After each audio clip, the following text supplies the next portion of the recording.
ఈరోజు శుక్రవారం కావడంతో మా ఇంట్లో వాళ్ళు నాకు డ్యూటీలు అయితే ఏం చెప్పలేదు పొద్దున్నుంచి.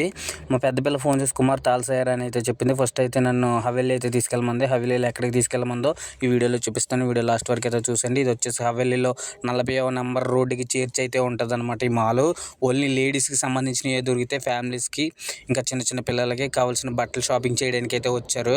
మా వాళ్ళకి ఎప్పుడు సాయంత్రం మాటలే తీసుకెళ్తారనమాట. నైట్లు పగలైతే అసలు రారు. ఇక్కడ కనపడే చెట్టు కూడా రియల్ చెట్టేనమాట. ఇది వచ్చేసి ఎప్పుడు పెట్టారో మనకైతే తెలియదు. చాలా ఉన్నాయండి చెట్లు ఈ మాల్లో. ఇక్కడ బట్టలు కూడా చాలా ఎక్కువైతే ఉన్నాయన్నమాట. ఇవి వచ్చేసి డైనింగ్ హాల్ అనమాట. కింద వెయిట్ చేసి వాళ్ళకి కాఫీలు టీలు తాగడానికి చాలా రిచ్గా అయితే కట్టారనమాట. నాకైతే చాలా బాగా నచ్చింది. పైన సీలింగ్ కానీ పైన గ్లాసులు అయితే పెట్టారు. ఈ బయట ఈ హోటల్ని చూస్తే మాకు అర్థమైపోతుంది. ఈ బిల్డింగ్ని చూస్తే ఈ బిల్డింగ్ ఎదురుగానే ఉంది అది మాల్. దాని పక్కన ఉన్న ఇంకొక మాల్ అనమాట పెద్దదే. ఈ మాల్లోకి అయితే మా వాళ్ళు అయితే వెళ్ళారనమాట. వీడేంటి వాష్రూమ్లు చూపిస్తున్నాడు అనుకుంటున్నారేమో. నేను చూసిన వాష్రూమ్లో కల్లా ఇవే కొంచెం చాలా నీట్గా అయితే అన్నీ అనమాట. ఈ వీడియో కనుక నచ్చితే లైక్ చేసి సబ్స్క్రైబ్ చేసుకోవడం మట్టుకు మర్చిపోకుండా మామ.